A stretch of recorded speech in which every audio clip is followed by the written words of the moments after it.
आप सभी को मेरा नमस्कार। मैं डॉक्टर कपिल शर्मा। आज हम सब लोगों के साथ हैं महिपाल दानू, जो वान गांव, देवाल ब्लॉक, थराली तहसील और चमोली जिला उत्तराखंड के रहने वाले हैं। जैसा कि आप सभी लोगों को विदित है कि उत्तराखंड सांस्कृतिक और पर्यटन की दृष्टि से एक महत्वपूर्ण प्रदेश है भारत का। लेकिन उत्तराखंड की जो मेन समस्या है, वहां से लोग पलायन करते हैं रोजगार की तलाश में, देश के इधर एक दूसरे हिस्सों में जाते रहते हैं। और वहाँ का जो खेती है, खेती पर लोगों का ध्यान केंद्रित नहीं है। वहां से लोग पलायन क्यों करते हैं? खेती की क्या मुख्य समस्या है? किस प्रकार से लोग खेती करते हैं? वहाँ का जीवन इतना कठिन क्यों है? इन सब विषयों पर हमारे साथ चर्चा करने के लिए आज महिपाल दानू जी हैं। मैं स्वागत करता हूं महिपाल दानू जी का, और उनसे निवेदन करता हूं कि हमारे दर्शकों को रूबरू करवाए इन सब समस्याओं के बारे में। महिपाल जी, नमस्कार। आप सभी को मेरा नमस्कार। आओ मैं आप सभी को पहाड़ की खेती के बारे में रूबरू करवा रहा हूँ।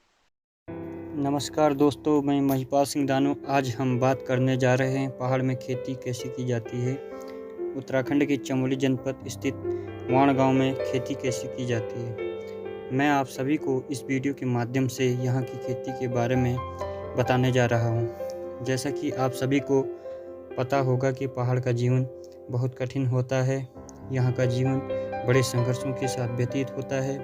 जैसा कि यह जिला समुद्र तल से 800 मीटर से 8000 मीटर की ऊंचाई पर है। इसी जिले में मेरा गांव भी आता है, जिसका नाम है वाण। यहाँ के लोग 2 बैलों की जोड़ी बनाकर वह हल चलाकर खेत को जोतते हैं। इसी से पहाड़ के लोगों का आय का स्रोत बना रहता है।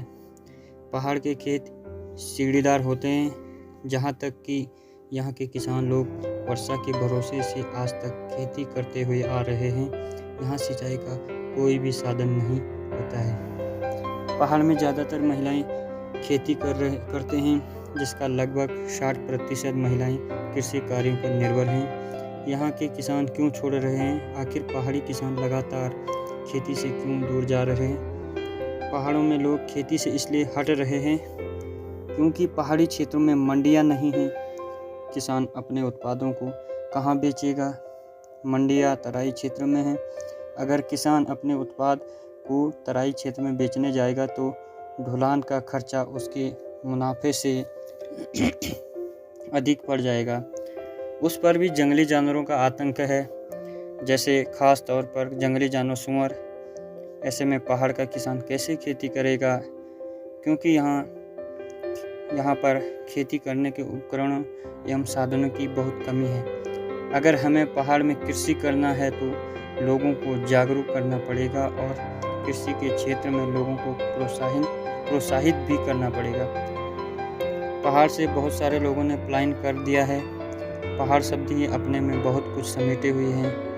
पहाड़ मतलब कठिन, बहुत मुश्किल। तो हम उम्मीद कर सकते हैं कि पहाड़ की ज़िंदगी आसान होगी।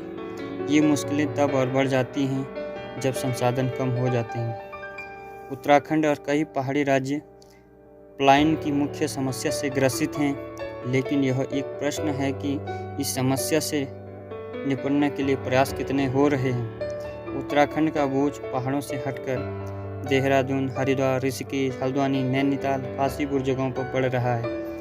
9 नवंबर 2000 को उत्तराखंड राज्य बना और सारे मुद्दों को पीछे करते हुए पलायन ने अपनी पकड़ और जकड़ दोनों ही अच्छी खासी बना ली। मैंने कभी पलायन को मुख्य मुद्दा नहीं माना।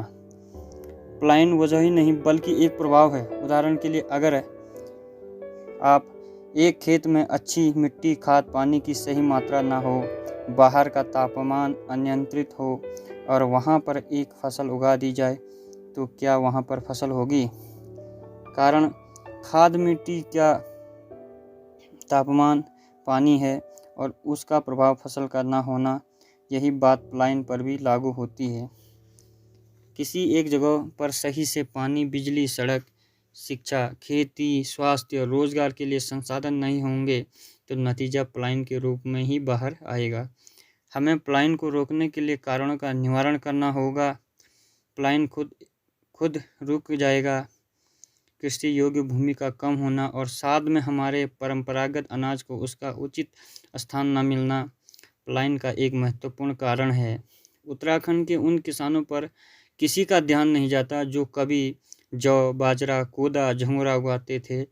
उस खेती का सही लागत मूल्य न मिलने के कारण उन्होंने इसे उगाना ही छोड़ दिया। सरकार चाहे तो यहाँ के परंपरागत अनाज का सही लागत मूल्य जारी कर पलायन रोकने के लिए एक अच्छा कदम उठा सकती है। पर्वतीय जिलों से पलायन रोकने के लिए खेती और बागवानी में आधुनिक तकनीकी कारगर साबित होगी। सरकार इस दिशा में योजनाएं बना रही है ताकि पढ़े लिखे युवा नौकरी के लिए पलायन रोकने के बजाय खेतीबाड़ी से जुड़े बंजर खेतों का आबाद कर आत्मनिर्भर बन सके। हमें कृषि के क्षेत्र में पहाड़ को कैसे आत्मनिर्भर बनाना है।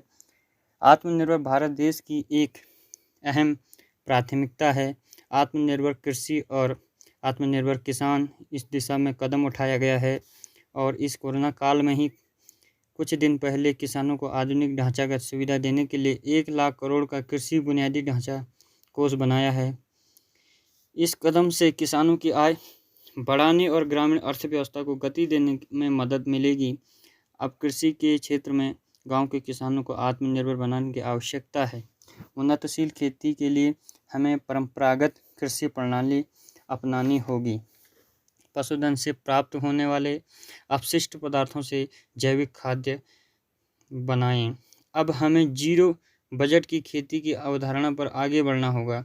आज ग्रामीणों के लिए व्यावसायिक मूलक योजनाओं की आवश्यकता है। ग्राम पंचायतों के पदाधिकारियों की जिम्मेदारी होनी चाहिए कि वह युवाओं को रोजगार देने की दिशा में चलाई जा रही योजनाओं की जानकारी दें एवं युवा वर्ग को रोजगार के क्षेत्र में आने के लिए प्रोत्साहित करें। धन्यवाद।